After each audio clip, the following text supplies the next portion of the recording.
sort of bonding with him. I would talk to my mother on the phone every week, but it was never easy. One night my father sat my brother and I down along with my other siblings and my uncle and informed us that our mother died of AIDS. I was 11 years old. About a year later, I also lost my father to AIDS and stomach cancer.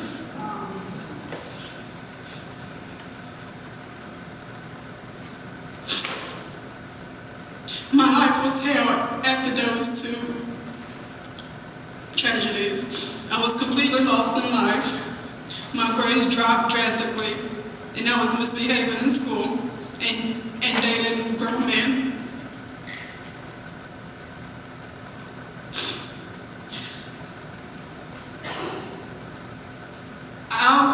I wanted to die and felt at that point I was already walking around dead on the inside and didn't care what happened to me. To make matters worse, my stepmother lied and stole all the money my father worked so hard for to make sure that his children never wanted for anything.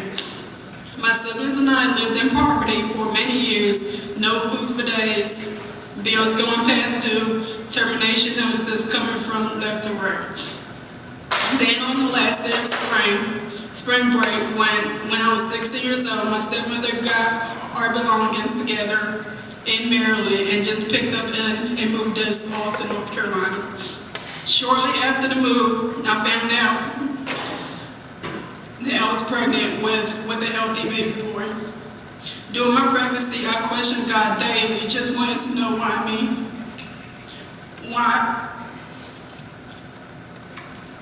Why so much pain in one young person? Why did you give me this horrible life? But the day I found out all the answers to all my questions was the day I was mad at the world. I was miserable and pregnant, and my stepmother had the nerve to drag me with her to Salvation Army. The lady who assisted us was so friendly and kind that my negative look on my face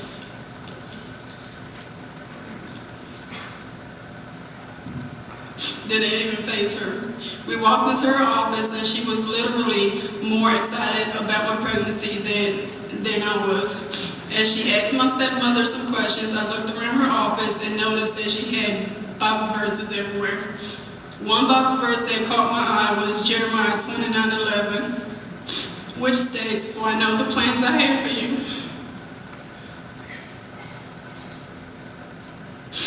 Which states, "For I know the plans I have for you, declares the Lord, plans to prosper you and not to harm you, plans to give you hopes in the future." This particular verse helped me see a much clearer version of my self-worth, and that the outcome of my future will be meaningful and a lot better than my past.